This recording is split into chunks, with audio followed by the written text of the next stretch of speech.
They say you don't truly know someone until they betray you, and I never thought the woman I built my life with, my wife, would be the one to prove that right. My name is Adrien Cole.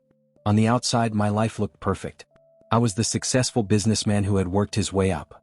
My wife, Natalie, and I had been married for over 20 years. We had built a life people envied, a beautiful home in the suburbs, a thriving business, and a son we were proud of, now away in college chasing his own dreams. To the world we were the picture of success, stability, and love. But what people didn't see was the deception that had been forming just beneath the surface. My wife, Natalie, was the jewel in my life, poised, elegant, and the woman I thought I would grow old with. She has always been beautiful, and this is something you will have to see in person to appreciate. There has always been signs of something going on. It became undeniable once I started paying attention. What I didn't know then was that Natalie had been living a double life.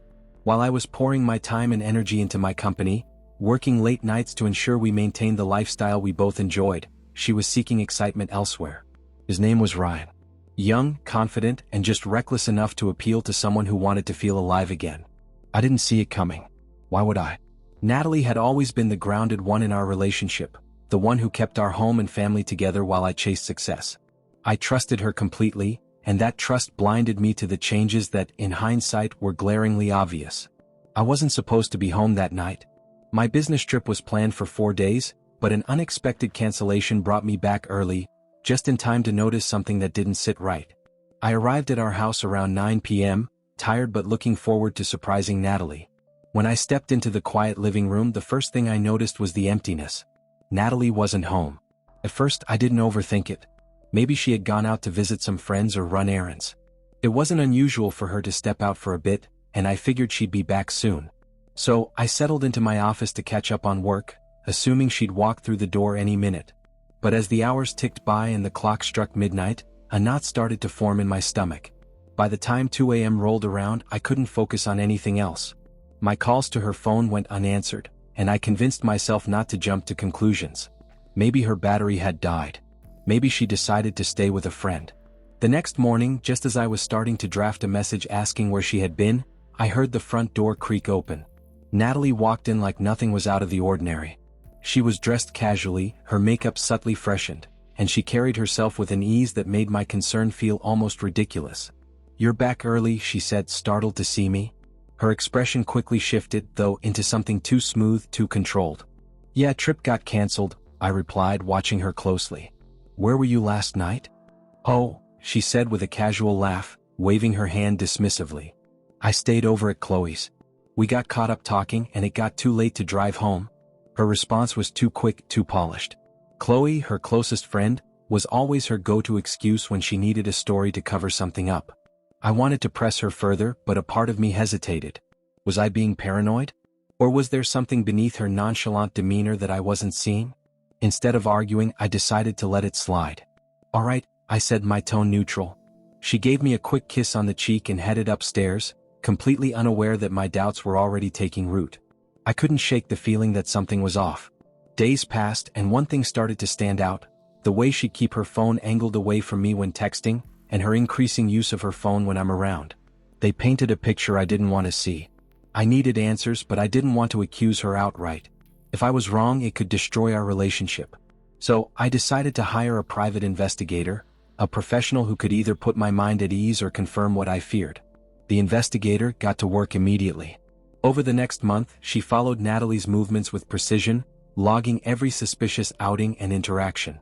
At first, there wasn't much to go on. Natalie was careful. But careful doesn't mean flawless. One night while I was out of town, the investigator called me asking to meet. When I got back, she came to my office handing me a file. I opened it slowly, unsure of what to see. Inside were photos that would confirm my fears. There was Natalie, walking into a cheap motel on the outskirts of the city, arm in arm with a man I didn't recognize. They laughed together, their chemistry undeniable. It was undeniable. The woman I had built a life with, the person I trusted the most, was living a lie. I felt anger, betrayal, and heartbreak crash over me all at once. But instead of confronting her immediately over the phone, I took a deep breath and decided to stay calm. If she thought she had the upper hand, she was about to learn just how wrong she was. I got home earlier than usual and waited for her to get home, sitting in the dining table with the evidence laid out in front of me. Photos time-stamped and undeniable. She came through the door like any other evening, humming softly, tossing her bag onto the couch and slipping off her heels.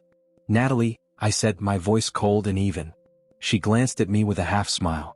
"Hey, you're home early," she said lightly, completely oblivious to what was about to happen. "I am. We need to talk," I replied. Her smile faltered. "What's wrong? Why don't you tell me?" I countered, my voice sharpening. "Tell me what you were doing at a motel while I was out of town."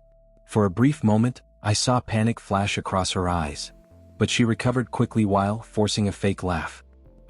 I don't know what you're talking about," she said, her voice shaky. I didn't answer right away. Instead, I picked up one of the photos from the table and held it up for her to see. It was a clear shot, her hand in hand with him walking into the motel. Her fake laugh disappeared, her eyes darting between the photo and me. "What is this?" she asked, her voice trembling just enough to betray her fear. "What does it look like, Natalie?" I said coldly. "You and him. At the motel. This is what you've been doing when you said you are with friends?" "That's not me," she said quickly, her voice rising in desperation. I laughed bitterly, shaking my head. "Don't insult me, Natalie. These photos? They're just the tip of the iceberg. I have video too. Are you really going to stand there and lie to my face?" Her face turned pale, and for a moment she just stood there, her mouth opening and closing like she was searching for words that wouldn't come. "This isn't what it looks like," she stammered, backing away a step. "Adrien, I can explain." "Explain?" I cut her off, my voice rising. "You're going to explain what? How you lied to my face. How you walked into a motel with another man while I was working my ass off for us." Her hands trembled as she tried to find the words. I was just meeting a friend. That's all. Do I look stupid to you, Natalie?" I snapped. "I had someone follow you there to get these. You think I am a fool?" Then, like a dam breaking, she started sobbing. I'm so sorry," she choked out. "I didn't mean for it to happen." She shook her head, her hands trembling as she tried to wipe away her tears. "You don't understand, Adrien. You're never here. You're always at work, always too busy." I felt invisible. I was lonely. Lonely? I repeated, standing up and towering over her. "Do you have any idea why I work so hard? For you. For us.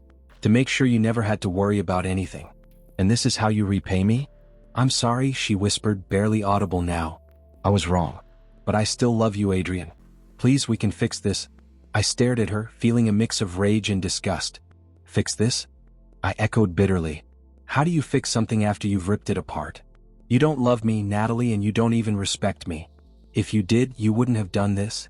She tried to reach for my hand, but I pulled away. "Adrien, please. I made a mistake. I'll do whatever it takes to make it right." "No, Natalie. You'll do nothing. Because from this moment on, you're on your own," I said, my voice like ice. "You wanted to live your life without me? Congratulations. You just got your wish." I turned and walked away, leaving her standing there in the wreckage of her own making. I didn't look back. The time for second chances was over. The morning after our heated confrontation, I woke up with a clarity I hadn't felt in years. I wasn't going to let Natalie's betrayal linger over me like a dark cloud. By the time she woke up, the wheels of my revenge were already in motion. First, I shut down every single joint account we had. I logged into the bank, froze our shared funds, and canceled all her credit cards. No more lavish shopping sprees. No more fine dining on my dime. I even made sure her personal account, which was funded through my monthly deposits, was cut off. By the time she tried to use her card, she would be met with nothing but declined transactions. Her financial world stopped, and I made sure she felt the impact immediately. But I didn't stop there. I contacted my legal team, some of the best attorneys in the business, and gave them everything they needed to make my case airtight. The photos and videos from the motel were undeniable proof. They assured me that Natalie's infidelity would give me the upper hand in the divorce, and I instructed them to craft terms that would leave her with as little as possible. It wasn't just about the money. It was about taking back control. I made sure to keep our son out of the loop. He was away at college, and I didn't want him caught in the crossfire. Besides, I knew if he found out too soon, he might try to talk me out of what I was doing. I couldn't risk that. This was my fight, and I intended to see it through to the end. When Natalie realized what I had done, she was blindsided. At first, she acted like it was all a misunderstanding, calling me cruel and cold-hearted.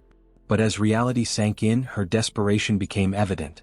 I could hear her sobbing in the other room, making frantic phone calls to friends, trying to figure out what to do. She even called our son, hoping he would intervene.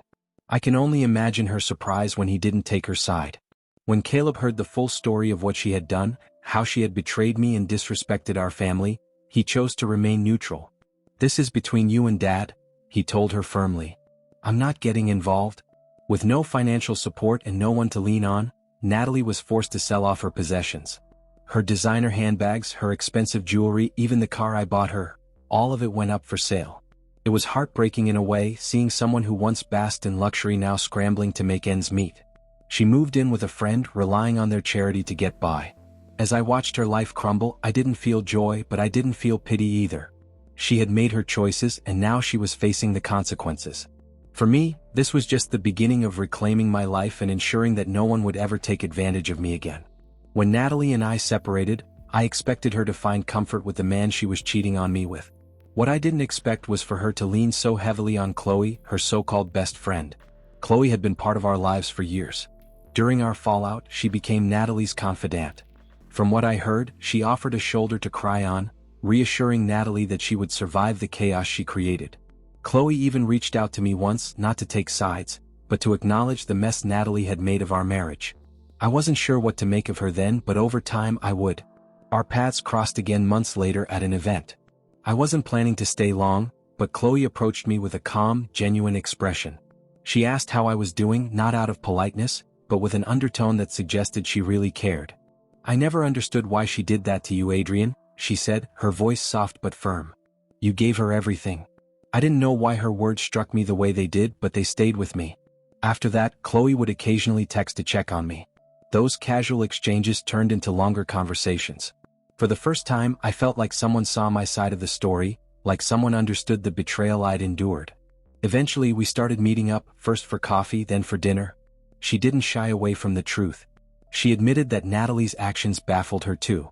"You deserved better," she said once, and I realized how much I enjoyed hearing it. Before I knew it, Khloe became more than just Natalie's old friend. She became someone I could trust, someone I could laugh with, and, eventually, things got to a different level. I'll never forget the day Natalie tried to reconcile. She showed up at my office unannounced, looking smaller and more fragile than I remembered. For a moment, I almost felt sorry for her.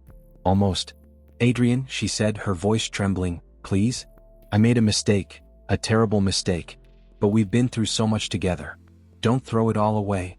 Her words might have moved me once, but now they just felt hollow. I looked her in the eyes, keeping my tone steady and firm. "Natalie, you threw it away the moment you decided I wasn't enough for you. I've moved on, and it's time you did too." I walked past her without looking back. It wasn't just about rejecting her plea, it was about setting a boundary she could never cross again. Looking back, I don't regret my choices. Natalie destroyed our marriage. I know it might seem cruel to some, but in my mind it was justice. Natalie needed to face the consequences of her actions, and I needed to reclaim my life. Some people say revenge doesn't fix anything, but in my case, it brought me peace. And that's all I ever wanted.